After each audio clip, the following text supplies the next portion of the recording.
नमस्कार। संसार में रहते हुए मनुष्य को जीवन चलाने के लिए अनेक वस्तुओं पर की आवश्यकता होती है।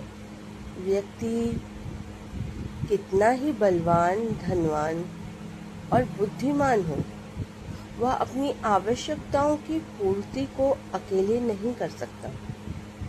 वह एक दूसरे के सहयोग से, मेल से अपनी आवश्यकताओं की पूर्ति करता है।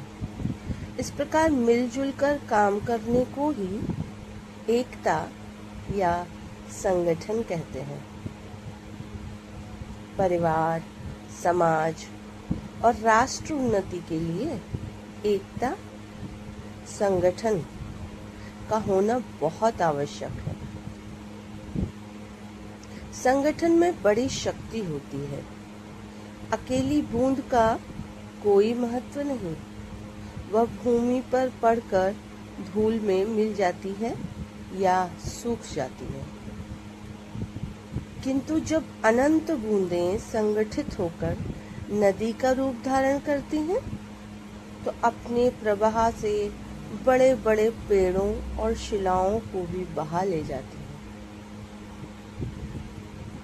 मधुमक्खियां भी एक साथ मिलजुल कर बहुत मात्रा में शहद इकट्ठा कर लेती हैं। इसी प्रकार घास के तिनके को एक अंगुली से भी तोड़ा जा सकता है, पर जब तृणों के संगठन से मोटा रास्ता बनता है, तो उससे मदमस्त हाथी को भी बांध लिया जाता है। कभी एकता के अभाव से ही भारत परतंत्र हुआ था और संगठित प्रयास से पुनः स्वतंत्र हुआ। आज के युग में वही समाज जीवित रह सकता है जो आक्रमणकारियों का सामना संगठित होकर कर सकता है। अतः हमें पारिवारिक हित के लिए, समाज और देश के हित के लिए भेदभाव भुलाकर एकता के साथ रहना चाहिए। एकता में ही शक्ति है।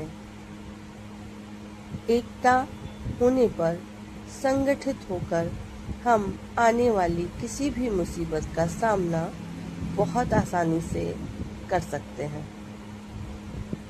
दिल और दिमाग को खुला रखिए, सोच और विचार कर फैसला कीजिए। एकता और संगठित रहना ही जीवन को अपने आप से प्रवाह कर आगे बढ़ने देने में मदद देना है। हरिगोलू ज्ञान पाठशाला में हम आगे भी ऐसे विषयों पर बात करते रहेंगे।